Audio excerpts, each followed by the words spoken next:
Hi friends, welcome to my channel. నేను మీ పవన. Tiles by పవన ఛానల్కి మరోసారి స్వాగతం. అందమైన ప్రేమ కథ ఆఖరి భాగం ఇది. కథలోకి వెళ్ళిపోయే ముందు మై డియర్ ఫ్రెండ్స్, ఒక చిన్న రిక్వెస్ట్ మీ అందరికీ. ఫస్ట్ టైం చూస్తున్న వాళ్ళు ఎవరైనా ఉంటే తప్పనిసరిగా సబ్స్క్రైబ్ చేసుకోండి. కథ వినండి. నేను చెప్పడం నచ్చింది అంటే లైక్ చేయండి, కామెంట్ చేయండి, షేర్ చేయండి. ఇంకా కథలోకి వెళ్ళిపోదాం. ప్రకాశం స్వయంగా రాశాడా?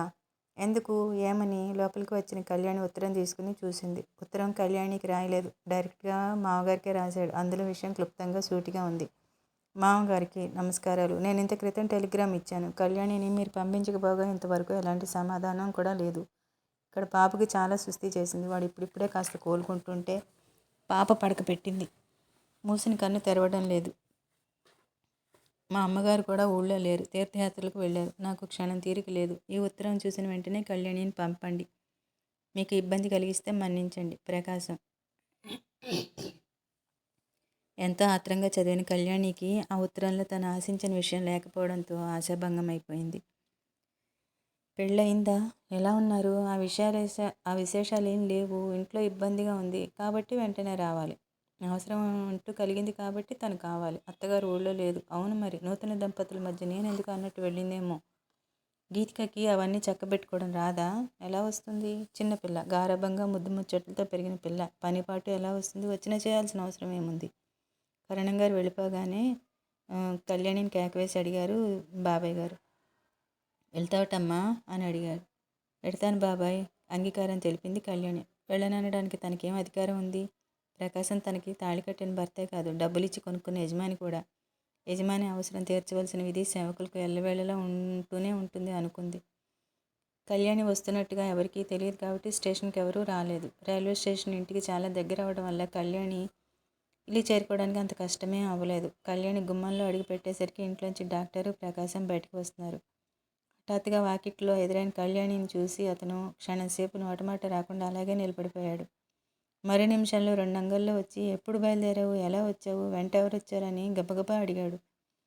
కళ్యాణి అతని ప్రశ్నలకి సమాధానం చెప్పలేని ఆసక్తిరాలిలా చూసి తలదించుకుని మెల్లగా అక్కడి నుండి లోపలికి వెళ్ళిపోయింది. లోపలికి అడుగుపెట్టిన కళ్యాణి ముందుకు అడుగు వేయలేని దానిలాగా అక్కడే నిలబడిపోయింది. ఇది ఇల్లేనా? తను వదిలిపెట్టి వెళ్ళిన స్థలమేనా? ఇంట్లో ఏ మూల చూసినా చెత్తా చెదారం ఉన్నాయి. ఎక్కడ చూసినా విడిచిన బట్టలు, మాసిన బట్టలే. వస్తువులు తమ తమ ప్లేసులు కోల్పోయి దారి తప్పిపోయిన చిన్నపిల్లల బిక్కమొహం వేసుకుని చూస్తున్నట్టుగా ఉన్నాయి. ప్రకాశం టేబుల్ నిండా సూది పెట్టడానికి చోటు లేకుండా మందు సీసాలు, మంచినీళ్ళ గ్లాసులు, ఎప్పుడో తాగిపెట్టగా ఎండిపోయిన కాఫీ కప్పులు ఉన్నాయి. చింటూ నీరసంగా పుల్లలాగా ఉన్న కాళ్ళు చేతులతో మంచం కతుక్కుపోయినాడు. పాప జ్వర తీవ్రతతో స్పృహ లేకుండా పడి ఉంది. ప్రకాశం పక్క మీద దుప్పటి లేదు. దిళ్ళు పడకుర్చీలో వేసున్నాయి. వంటిల్లైతే చూస్తేనే భయం వేస్తున్నది. పని పని పని, ఎక్కడ చూసినా పనే. చిక్కుపడిపోయిన దారంలో ఉన్న ఈ పని ముందు ఏ కొన నుంచి మొదలు పెట్టాలో అర్థం కాని దానిలాగా నిలబడిపోయింది చూస్తూ. వెనక నుంచి వస్తూ అన్నాడు ప్రకాశం. చూసావా ఇల్లు? ఇక్కడ నేను ఇంత అవస్థ పడుతుంటే నువ్వేమో మీ బాబాయ్ సంసారాన్ని చక్కదిద్దుతూ కూర్చున్నావు. నేను టెలిగ్రామ్ ఇస్తే వెంటనే ఎందుకు బయలుదేరి రాలేదు? నిలదీస్తున్నట్టుగా అడిగాడు. కళ్యాణి మెల్లిగా అతని వైపు తిరిగి అతనికి ఎదురుగా నిలబడి చూసింది. ప్రకాశం మొహం అలసటికి ప్రతిరూపంలా ఉంది. అతని షర్టుకి గుండీలు లేవు. ప్యాంటు నిండా మందు మరకలు. కళ్ళు నిద్ర లేకపోవడంతో భారంగా ఉన్నాయి. చెప్పు, వెంటనే ఎందుకు రాలేదు? మాట్లాడమే. ఎన్నడూ లేనిది కళ్యాణి తనని నిశితంగా, నిస్సంకోచంగా పరీక్ష చేయడం చూసి అలాగా అవుతూ అన్నాడు. మాట్లాడమే అని మళ్ళీ అడిగాడు. తనకి మాటలు రావని తెలిసి కూడా అలాగా 10 సార్లు నిలదీస్తాడెందుకు? తనకి మాటలు వచ్చుంటే జీవితమే వేరేగా ఉండేది కదా. కళ్యాణి కోపంతో మొహం తిప్పేసుకుంది. నేను ఇప్పుడే అలా బయటికి వెళ్ళి వస్తాను. డాక్టర్ గారు మందు రాసిచ్చారు. ఊళ్ళో అందరికీ విషజ్వరాలు చుట్టుకోవడంతో ఆ మందుకి డిమాండ్ పెరిగింది. ఎక్కడ పడితే అక్కడ దొరకడం లేదు. అలా పెద్ద బజార్లోకి వెళ్ళి వస్తాను అని చెప్పి వెళ్ళిపోయాడు. కళ్యాణి ముందుగది సర్దుతుండగా పాప హీనస్వరంతో నాన్న నాన్న అని పిలిచినట్టు అయింది. చేస్తున్న పని వదిలి కళ్యాణి అక్కడికి వచ్చేలోపే పాప పక్క మీద వాంతి చేసుకుంది. కళ్యాణి దగ్గరికి వెళ్ళి పాప పొదివి పట్టుకుని గుండెలు వెన్ను రాయసాగింది. స్పృహ ఉండి లేని స్థితిలో పాప కళ్యాణిని కౌగిలించుకుని అమ్మా అమ్మా అని ఏడుస్తోంది. కళ్యాణి కళ్ళలో నీళ్లు తిరిగాయి. అమ్మా అమ్మ, గుండెలో ఆ పిలుపు కోటి కంఠాలతో ప్రతిధ్వనించసాగింది. పాప పక్క మారవడానికి దుప్పటి లేదు. అన్నీ మాసి లింగు చుట్టూ మూల పడేసున్నాయి. కళ్యాణి తన పెట్టె తెరిచి తెల్లటి ఇస్త్రీ చీరలు తీసి పాప పక్క మీద, చింటూ పక్క మీద వేసింది. పాప అరుపుకి మూలుగుకి కళ్ళు తెరిచిన చింటూ తనని ఎత్తుకున్నది ఎవరో చూసి పిన్నీ అన్నాడు. వాడి కళ్ళు కూడా క్షణంసేపు అంత క్రితం ప్రకాశం కళ్ళలాగే నమ్మలేనంత ఆశ్చర్యంగా చూస్తున్నాయి. కళ్యాణి నిశ్శబ్దంగా వాడిని తన గుండెలకి హత్తుకుంది. బంతిలాగుండే పిల్లాడు ఎంత డీలా అయిపోయినాడు. మళ్ళీ వాడి ఆహారం విషయంలో ఎంతో శ్రద్ధ తీసుకుంటే తప్ప సరిగ్గా కోలుకుని మామూలు స్థితికి రాడు. ఆ మాయదారి జ్వరాలు వీళ్ళకి ఎక్కడి నుంచి ప్రాప్తించాయి? అయినా అసలు అత్తగారి ఇంటిని ఇలా వదిలి తీర్థయాత్రలకు వెళ్ళడం ఏంటి? ఒకవేళ వెళ్ళినా ఇంట్లో తగిన మనిషిని చూసి పెట్టి వెళ్ళొద్దు. గీతికి ఇవన్నీ చూసుకుంటుందిలే అని దిలాసాగా పోయిందా? చంక దిగడానికి ఏమాత్రం ఇష్టపడిన చింటూని ఎలాగో కళ్ళతో సంజ్ఞలతో ఒప్పించి పడుకోబెట్టి మళ్ళీ ఇల్లు సర్దడం ప్రారంభించింది కళ్యాణి. అరగంటలో వస్తానన్న ప్రకాశం గంటన్నర గాని తిరిగి రాలేకపోయాడు. వస్తూనే కళ్యాణిని వేడినీళ్ళు తెమ్మని పాప చేత బలవంతంగా మందు మాత్రం మింగించాడు. ఇంట్లోకి అడుగుపెట్టినప్పటి నుంచి అలసట చెందిన అతనికి ఏదో హై లాంటిది కలగటం ప్రారంభించింది. కళ్యాణి చేతిలో ఏదైనా మంత్రదండం ఉందేమో. తను వెళ్ళినప్పటి ఈ ఇంటికి సంబంధమే లేదు. సామాన్లన్నీ ఎక్కడ ఉండాల్సినవి అక్కడున్నాయి. విడిచిన బట్టలు మాయమైనాయి. ఖాళీ మందు సీసాలు కనిపించట్లేదు. పక్కల మల్లెపూల్లో తెల్లగా శుభ్రంగా ఉన్నాయి. నేలంతా దుమ్ము ధూళి లేకుండా శుభ్రంగా ఉంది. నిజంగా ఇల్లు సర్దడంలో ఆడదానికి ఎంత నేర్పు, ఎంత సహనం, ఆ చాకచక్యం మగవాడికి చస్తే రాదు. పాప తలను ఒళ్ళో పెట్టుకుని కూర్చున్న ప్రకాశంకి కళ్యాణి కాఫీ తీసుకొచ్చి ఇచ్చింది. వేడివేడిగా పొగలు తక్కుతున్న ఆ కాఫీని తాగేసరికి అతనికి పోతున్న ప్రాణం నిజంగా తిరిగి నిలబడినట్టే అయింది. కప్పు తిరిగి ఇచ్చేస్తూ, నువ్వు వెళ్ళిన తర్వాత ఇంత మంచి కాఫీ నేను మళ్ళీ ఇంతవరకు తాగలేదంటే నమ్ముతావా నువ్వు అన్నాడు. ఆ సమయంలో అతని వైపు చూసిన కళ్యాణికి ఆ కళ్ళల్లో ఆ ప్రశంసలో నిజాయితీ ఉన్నట్టే కనిపించింది. చింటూకి ఆ రోజు పచ్చని తినిపించారు. భోజనం చేసేటప్పుడు ప్రకాశం తనంతట తానే చెప్పాడు. పనికుర్రాడికి కూడా ఇదే జ్వరంట. ఊళ్ళో చాలామంది ఇదే జ్వరంతో బాధపడుతున్నారు. డాక్టర్లకు తీరికలేదు. హాస్పిటల్స్లో ఖాళీ లేదు. ఎక్కడ చూసినా ఇదే. దీని గురించిన కబుర్లే. మహమ్మారి లాంటి రోగం వెంటనే మనిషిని చంపదు. నెమ్మదిగా నిదానంగా రోగిని బంధువులు ఎంత చిత్రహింస పెట్టాలో అంతా పెడుతుందిట. చింటూ దక్కడనే అనుకున్నాం. కానీ భగవంతుని దయ వల్ల ఎలాంటి ప్రమాదం జరగలేదు. మాట్లాడడానికి కరువు వాచిపోయిన వాళ్ళలాగా మాట్లాడుతున్న ప్రకాశానికి అన్నీ శ్రద్ధగా వడ్డిస్తూ అన్నీ వింది కళ్యాణి. సాయంత్రం అయ్యేసరికి కావ్యదేహంలో తాపం అధికమైపోయింది. సంధి లక్షణాలు ఎక్కువైనాయి. తర్వాత అది కూడా తగ్గి రాత్రి 9 గంటలు అయ్యేసరికి ఒళ్ళంతా చల్లబడడం మొదలైంది. ప్రకాశం ఆదుర్దాతో డాక్టరుకి ఫోన్ చేశాడు. ఆయన వచ్చి పాపను పరీక్ష చేసి 2 ఇంజక్షన్లు ఇచ్చాడు. ఆయన పాపను పరీక్ష చేస్తుండగా ఇంటి దగ్గర నుంచి ఫోన్ వచ్చింది. ఇంకెవరికో చావు బతుకుల్లో ఉన్నారంటే అర్జెంటుగా రమ్మని గొడవ చేస్తున్నారు. డాక్టర్ లేచి బ్యాగ్ సర్దుకుంటూ చెప్పేశాడు. ఇవి ఆఖరి ఇంజక్షన్లు. వీటితో వేడి వస్తే వచ్చినట్టు, లేకపోతే లేదు. గంటన్నర వరకు మీరు చూడవచ్చు. వేడొస్తే నాకు ఫోన్ చేయండి. లేకపోతే అవసరం లేదు. ఇంకా నా మందులు పనిచేయనట్టే అని ఆయన సాగనంపడానికి వాకిటి వరకు ప్రకాశంతో పాటు కళ్యాణి కూడా వచ్చారు. డాక్టర్ గారు వెళ్ళిపోయారు. ప్రకాశం వెంటనే ఇంట్లోకి రాలేదు. కళ్యాణి అతని నీడలా అక్కడే నిలబడింది. 4-5 నిమిషాల తర్వాత మెల్లగా ఇటువైపు తిరిగాడు ప్రకాశం దృష్టి కళ్యాణి మీద నిశ్చలంగా నిలిచింది. దుఃఖం గూడు కట్టుకున్న కంఠంతో అన్నాడు. చూసావా కళ్యాణి, అన్యాయంగా అక్రమంగా అమాయకుల్ని నిస్సహాయుల్ని బాధ పెడితే భగవంతుడు ఎలా శిక్షిస్తాడో. ఆ రోజు నా స్వార్థం చూసుకుని నువ్వేమనుకుంటున్నావా అనే ఆలోచన లేకుండా నీ గర్భంలో పెరిగిన శిశువుని హత్య చేయడానికి సిద్ధమయ్యాను.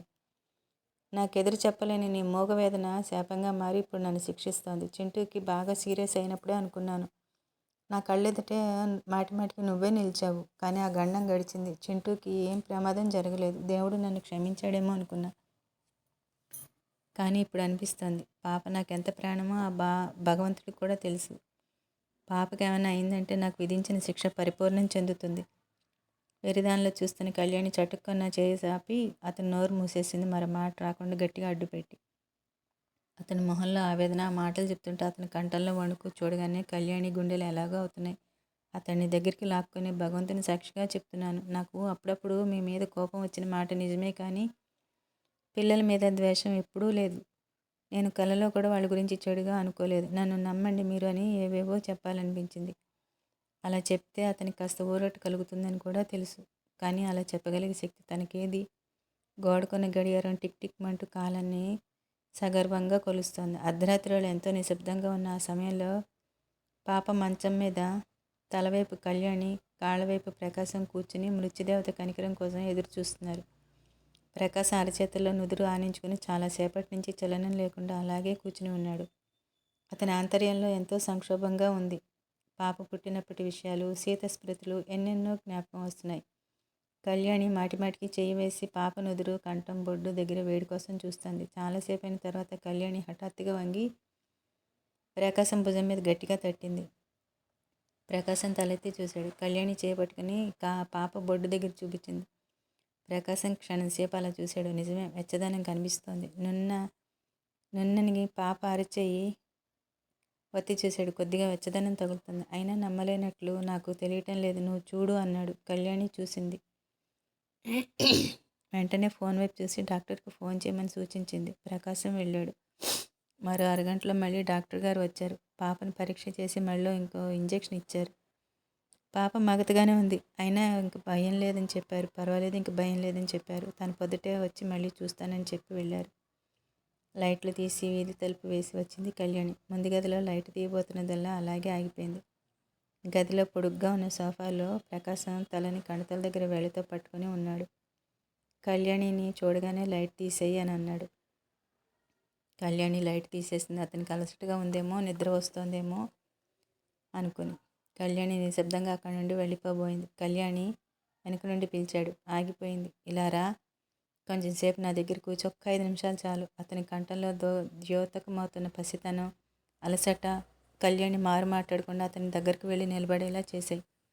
గదిలో లైట్ తీసేసిన వీధి లైట్ కాంతి తెరిచిన కిటికీ గుండా వచ్చి కొద్ది కొద్దిగా పడుతోంది.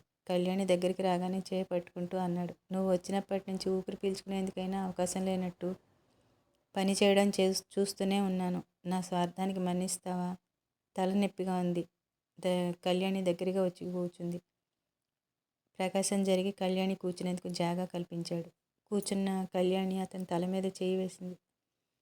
ప్రకాశం హఠాత్తుగా తలెత్తి కళ్యాణి ఒళ్ళో తలపెట్టుకుని పడుకున్నాడు. కొద్దిసేపు కళ్యాణి మాట్లాడలేదు. అతను ఏం చెప్పలేదు. కానీ అతని నుంచి ఆమెకి, ఆమె నుంచి అతనికి ఆ స్పర్శ రూపంలో ఏదో శక్తి ధైర్యంగా లభించినట్టయింది. ఇద్దరికీ ఒకే రకమైన భావం కలిగింది.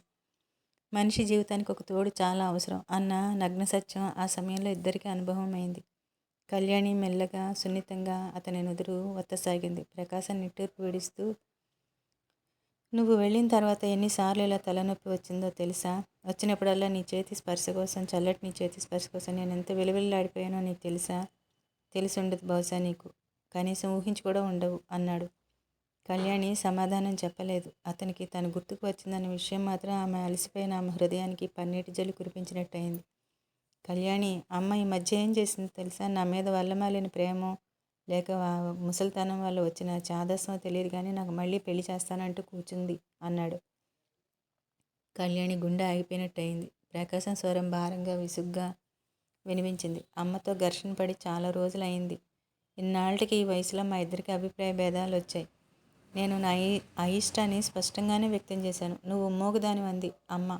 నాకెప్పుడూ అలా అనిపించలేదు. నా అభిప్రాయాలు ఆ అమ్మాయి కళ్ళతో చదవగలిగినట్టే నేను తన మొహం చూసి అన్నీ గ్రహించగలనన్నాను. ఆ అమ్మాయితో నువ్వేం సుఖపడుతున్నావంది. సుఖానికి అసలు నిర్వచనం ఏంటో చెప్పమని ఎదురు ప్రశ్న వేశాను. కళ్యాణి అతని తల పట్టడం మర్చిపోయిందానిలాగా అలాగే కూర్చుని వింటోంది. ప్రకాశం చెప్పడం ప్రారంభించాడు. నాకు కావాల్సింది నా వయసుని, కోరికల్ని రెచ్చగొట్టే వ్యక్తి కాదని, నా సంసారాన్ని, నా ఇంటిని సుఖశాంతులతో తీర్చిదిద్దగల సహనం, నేర్పు ఉన్న ఇల్లాలని. ఆ వ్యక్తి కళ్యాణియే అని అమ్మతో వాదించి ఒప్పించేసరికి నా తాతలు దిగి వచ్చారు. అనవసరంగా నన్ను అడగకుండా, నా ఇష్టం ఏంటో తెలుసుకోకుండా ఆ రమేష్కి ఆశలు కల్పించి మాట ఇచ్చేసిందిట. ముహూర్తం పెట్టించేస్తున్నానంది. ఒక భార్య ఉండగా మరో పెళ్లి కుదరదన్నాను. అప్పుడేం చేసిందో తెలుసా? నువ్వు అనుమతి రాసి ఇచ్చిన కాగితం తీసి చూపించింది. నేను స్టన్ అయిపోయాను. చెప్పు కళ్యాణి, ధరణి సాక్షిగాను. ఈ సంతకం నువ్వు నిజంగానే మనస్ఫూర్తిగానే పెట్టావా? నీ అంతటా నువ్వు నన్ను మరో వ్యక్తికి అప్పగించగలనని అనుకున్నావా? అంత విరక్తి నీకెందుకు కలిగింది? చెప్పు, నిజం చెప్పు. నేను నిన్ను బాధ పెట్టానేనా? కళ్యాణి సమాధానం చెప్పలేదు. బొమ్మలో అలాగే కూర్చుంది. ఈ పెళ్లికి నువ్వు ఒప్పుకోనా, నేను ఒప్పుకోనని ఖచ్చితంగా చెప్పేసరికి అమ్మకి నా మీద బాగా కోపం వచ్చింది. వాళ్ళకి ఇచ్చిన మాట తప్పినందుకు మొహం చూపించడం ఎలాగని తీర్థయాత్రలు పెట్టుకుని దూరంగా వెళ్ళిపోయింది. రమేష్కి కూడా నా మీద కోపం వచ్చింది. నేనేదో అతన్ని ఆశలు పెట్టి నమ్మించి మోసం చేశానని అనుకున్నాడు. నా భాగస్వామిగా ఉండేవాడల్లా విడిపోయాడు. ఆ పని భారం అంతా నా మీద పడడం వల్లనే నేను అక్కడికి రాలేకపోయాను. బయట పనితో చిరాకు, అమ్మ లేకపోవడం, ఇంట్లో పిల్లలకి సుస్థి, నాకు పిచ్చెక్కినట్లు అయిపోయింది. ఈరోజు పరిస్థితులు నువ్వు కళ్ళారా చూసావు. నువ్వు రావడం వల్ల నాకెంత మేలు జరిగిందో నీకు తెలియదు. నువ్వు వస్తావని కూడా నేను అనుకోలేదు. కొద్దిసేపు ఆగిన ప్రకాశం కళ్యాణి చేతిని తన చేతుల్లోకి తీసుకుని దానితో ఆడుకుంటూ అన్నాడు. కళ్యాణి, హృదయం విప్పి చెప్పనా నీకు? పెళ్లి కాకముందు సీత ఇంకా అప్పటికి నా జీవితంలో ప్రవేశించకముందు భార్య అంటే నాకు ఎన్నో ఊహలు, ఉద్దేశాలు ఉండేవి.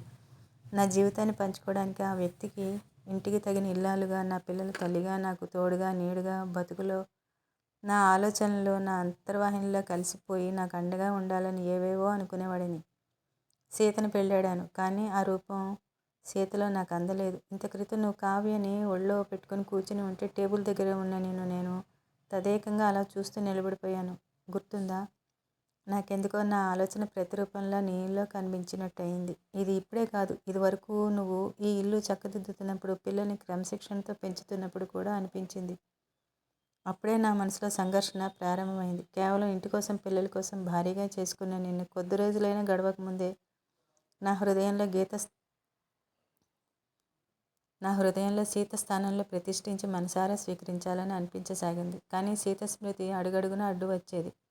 సీతను మర్చిపోయి నీ మోజులో పడుతున్నానేమోననే భయం వేసేది. నా బలహీనతకి, నా అసక్తతకి నా మీద నాకే కోపం వచ్చేది. ఆ కోపం అంతా నీ మీదే తీర్చుకోవాలని చూసేవాడిని, తీర్చుకునేవాడిని కూడా. కానీ తీరా బయటకు వెళ్ళి ఒంటరిగా కూర్చుంటే పశ్చాత్తాపంతో మనసంతా దహించుకుపోతున్నట్టుగా ఉండేది. మళ్ళీ ఎప్పుడెప్పుడు నీ దగ్గరికి వద్దామా, నువ్వెలా ఉన్నావో అని నా అంతరంగం నీ చుట్టూ తిరుగుతూ నీకోసం అరుణ్ చేస్తూ ఉండేది. మెల్లమెల్లగా మందర స్థాయికి జారిన అతని కంఠం మృదువుగా, మధురంగా, హృదయ నివేదనంగా, అతి నిదానంగా వినిపించసాగింది. కళ్యాణి, ఉదయం నువ్వు రాగానే, నిన్ను చూడగానే నువ్వు తల్లివి కాబోతున్నావు అని, నా రూపం నీలో పెరుగుతోందని గ్రహించాను. నాకెంత ఆనందం కలిగిందో చెప్పలేను. క్రితంసారి జరిగిన దానికి నన్ను క్షమించగలవా? అన్నీ మర్చి నన్ను మనస్ఫూర్తిగా స్వీకరించగలవా? నన్ను అర్థం చేసుకోగలవా నువ్వు? కళ్యాణి కళ్ళలో జీవితంలో మొట్టమొదటిసారిగా ఆనంద బాష్పాలు తొణికిసలాడుతున్నాయి. ప్రప్రథమంగా వాటి అనుభూతిని పొందింది. ఈ కన్నీళ్లలో ఇంత హాయి ఉందా? ఇవి ఇంత తీయగా ఉంటాయా? ఇటువంటి ఆనంద బాష్పాలు అనుభూతమయ్యే క్షణాలు మనిషి జీవితంలో ఎంత అపురూపమైంది. గుండెల్లో భద్రంగా దాచుకోవాల్సిన గుర్తులివి. చెప్పు కళ్యాణి, చెప్పు, మాట్లాడు, ప్రకాశం మరోసారి అడిగాడు. ఎలా చెప్తుంది? మాట్లాడడానికి శక్తి ఏది? అయినా సరే ఈసారి కళ్యాణి తన ఆసక్తతకు సిగ్గుపడలేదు. జవాబుగా ప్రకాశం తలని ఒక చేత్తో పెనవేసి మరో చేత్తో పైకెత్తి గుండెలకి బలంగా హత్తుకుంది.